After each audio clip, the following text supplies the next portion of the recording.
अस्सलाम वालेकुम एवरीवन। कैसे हैं आप सब लोग। उम्मीद करती हूँ कि आप सब लोग जहाँ भी हैं खुश होंगे, ठीक होंगे। मैं भी अल्हम्दुलिल्लाह बिल्कुल ठीक हूँ। और आज की जो वीडियो है, वैसे ये कोई व्लॉग नहीं है, ना मेरा कोई इरादा था कि मैं इस तरह की कोई वीडियो बनाऊँ।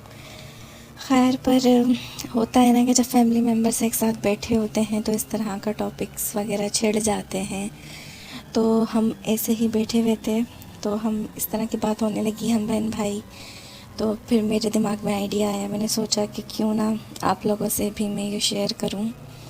खैर, अगर आप लोगों के पास भी कोई स्टोरीज़ हों तो नीचे कमेंट्स बॉक्स में लाजमी शेयर करिएगा मुझसे। और अगर आपको ये वीडियो पसंद आए तो मुझे बताइएगा, हो सकता है फिर मैं इसका पार्ट 2 भी बनाऊँ। तो ये पहली स्टोरी जो है ये, अच्छा, जितनी भी मैं स्टोरी सुनाऊँगी ये सब सच्ची हैं और ये मेरी फैमिली से ही रिलेटेड हैं। तो स्टार्ट करते हैं आज की पहली स्टोरी से। तो ये कहानी है बहुत पहले की, जब मैं शायद पैदा हुई थी तब की बात है, मैं बहुत छोटी थी। अब ये हमारे बड़े हमें बताते हैं। मेरी एक आंटी हैं, तो उनकी बेटी थी जो मैरिड थी और वो शादी होके दूसरे शहर चली गई थी। तो वहाँ उनके हस्बैंड जो हैं वो इंजीनियर हैं, तो उनका ट्रांसफ़र होता रहता है। हम लोग बेसिकली कराची से हैं सब। तो वो उनके हस्बैंड का शादी के कुछ महीनों बाद कराची ट्रांसफ़र हो गया। तो वो आई और वो आके मेरी आंटी के साथ ही कुछ दिन तो रहीं। फिर उनको कंपनी की तरफ से ही बोला गया कि आप कोई घर देख लें और उसका रेंट वगैरह हम पे कर देंगे। जी, तो वो कुछ दिन आंटी के साथ रहीं। उसके बाद उनका कहा कि चलें मैं अपना घर देख लेती हूँ। तो उन्होंने घर जब ढूंढना शुरू किया तो आंटी के घर से थोड़ा करीब ही, मतलब 15 मिनट का रास्ता होगा पैदल, तो उन्हें एक घर मिला। एक, मतलब एक बिल्डिंग थी, उसमें ना जो मकान मालिक थे वो थे 2 मियाँ बीवी, मतलब वो ओल्ड एज के थे और उनके बच्चे थे। तो वो इस तरह के थे कि नीचे दुकानें थीं, ऊपर फ्लोर था, उसके ऊपर वो लोग खुद रहते थे, उसके ऊपर छत थी। तो जो दुकान के ऊपर वाला फ्लोर था उसको फर्स्ट फ्लोर ही कह लें। तो वो इन्होंने रेंट पे ले लिया। तो जाते ही इन्होंने पहले दिन, ज़ाहिर है इनका सब कुछ शिफ्ट वगैरह तो जेंट्स ही करते हैं, सब कुछ जाके शिफ्ट वगैरह कर दिया जो जो सामान वगैरह था। और ये उस घर में सुबह से गई, मतलब इनको रात नहीं मिली है, सुबह सुबह चली गई। इनके हस्बैंड जा रहे थे अपनी जॉब पे आंटी के घर से। तो इन्होंने कहा कि आप मुझे भी घर पे छोड़ दें, जो सफाई वगैरह करनी है वो मैं कर लूँगी। और ये पहले दिन की ही बात है। और ये जो थोड़ा बहुत राशन था, क्योंकि जो वो मेरी वो हैं आंटी की बेटी, वो बहुत ज़्यादा मतलब काम वाली और इस तरह की हैं कि नहीं बस अब सेट होना है। और ना वो थोड़ा बहुत अपनी अम्मी से ही लेकर चली गई खाना वगैरह पकाने के लिए कि मैं वहीं पकाऊंगी, और ना बस अब मैंने घर की सफाई करनी है। तो वो सुबह सुबह उनके हस्बैंड उन्हें 7-8 बजे वहाँ छोड़ के चले गए। वो अकेली ही पूरे घर में काम वगैरह करती रहीं। तो वो जब काम वगैरह कर रही थी तो वो नोट, उनको लगा उनके साथ कुछ ऐसी पैरानॉर्मल एक्टिविटीज़ हो रही हैं ना, कि वो बाथरूम धो के आई। तो उन्होंने देखा जो बाथरूम में लोटा होता है वो सहन में रखा हुआ। खैर, उनको लगा मेरा वहम है, मैंने ही रखा होगा। वो उन्होंने वापस रख दिया ले जाके। और वो बेडशीट वगैरह, बेड जो था, बेड नहीं था उनके पास उस वक्त, फर्नीचर नहीं था, जो मैट्रेस होता है वो था।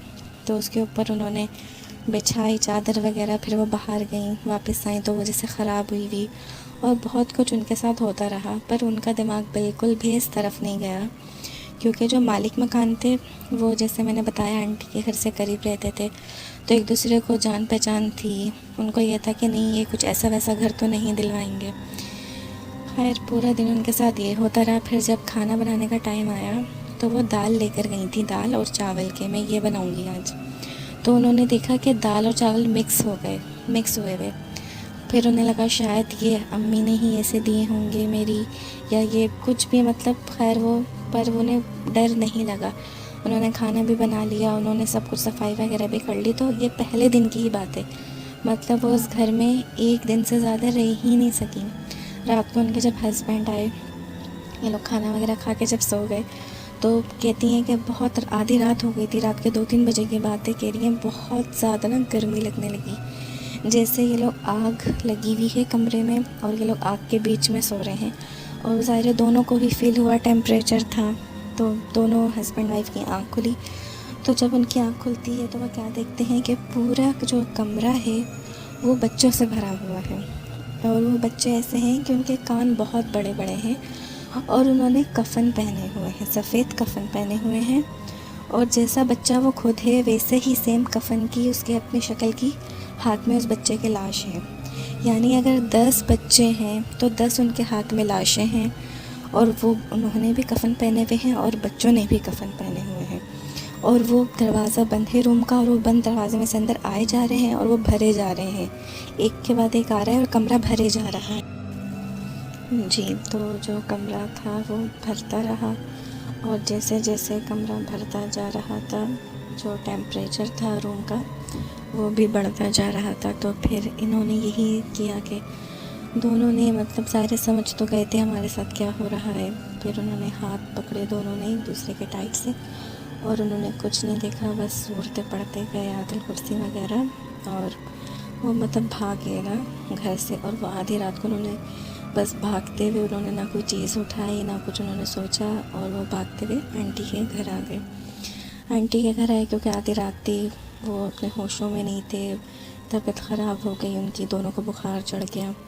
और उन्होंने आके जो भी पूरी बात थी वो बताई। फिर सुबह वो और उनके मतलब जो उनकी आंटी की मेरी बेटी थी, वो उनके सारे भाई और उनके हस्बैंड वो सब गए मकान मालिक से लड़ने कि आपने हमें ऐसा घर क्यों दिया, आप लोग तो जैसे जानते थे, आपको पता था। तो उन्होंने बताया कि हाँ हमें पता है यहाँ ऐसी चीज़ है, पर वो हमें नुकसान नहीं पहुँचाती। तो हमें लगा शायद आपको भी नहीं पहुँचाए या आपको भी नहीं बोलेगी वो कुछ भी।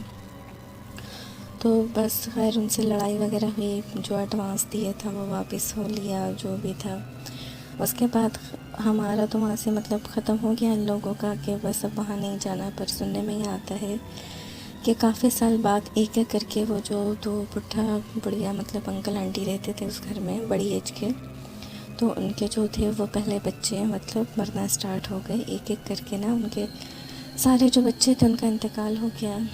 उसके बाद जो वो अंकल आंटी बचे तो उनका भी कुछ साल में ही इंतकाल हो गया। और वो यही बताते थे जो उनके मिलने वाले थे कि ये लोग हमारा खून पीते हैं और हम लोग घर नहीं छोड़ सकते, क्योंकि इन्होंने हमसे कहा हुआ है कि अगर घर छोड़ के जाओगे तो हम मार देंगे, और हमें ये लोग घर से ही नहीं निकलने देते।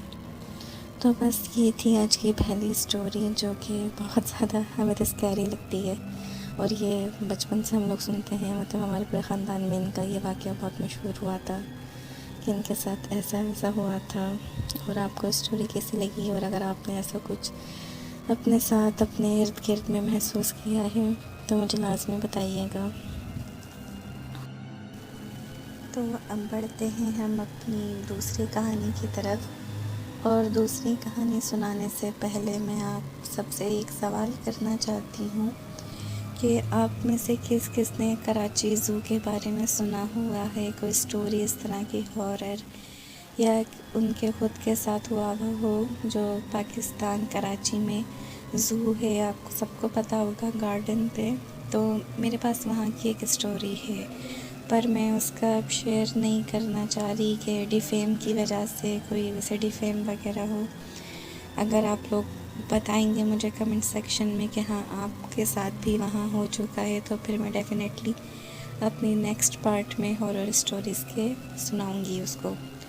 तो फिर अब मैं सुनाती हूँ नेक्स्ट स्टोरी। ये स्टोरी है ये भी वहीं की है, पाकिस्तान की। ये दरअसल ये मेरे मामू के दोस्त की है कि मेरे मामू थे जब वो काफ़ी यंग थे, 17-18 साल के थे, तो वो बताते हैं कि शब बारात पे आपने देखा होगा कि सब लोग कब्रिस्तान जाते हैं। तो शब बारात पे सब जाते हैं अपने प्यारों की कब्रों पे सवाब वगैरह पहुंचाने, इस तरह। तो उन्होंने कहा कि जो मेरे मामू के दोस्त थे कि चलो चलते हैं उनकी अम्मी की कब्र पे। उन्होंने कहा कि मुझे जाना है, तुम भी मेरे साथ चलो। तो जो मेरे मामू थे उन्होंने कहा ठीक है चलते हैं, आप सवाब पहुँचाने जो भी जिस लिए जाते हैं लोग। तो पर उस दिन 15 शबान नहीं थी। उनको गलत फहमी हुई कि आज शब बारात है और हमें जाना है। और क्योंकि अक्सर यही होता है, बहुत ज़्यादा जो कब्रिस्तानों में लोग आए हुए होते हैं, मतलब काफ़ी रश होता है। तो उनका यही था कि सब आए हुए होंगे। और उनकी जो मेरे मामू के दोस्त की जो अम्मी हैं, उनकी जो कब्र थी वो बहुत कोई पुराना कदीम कब्रिस्तान था, वहाँ थी और बहुत ज़्यादा बीच में थी, मतलब वो बहुत बड़ा कब्रिस्तान था।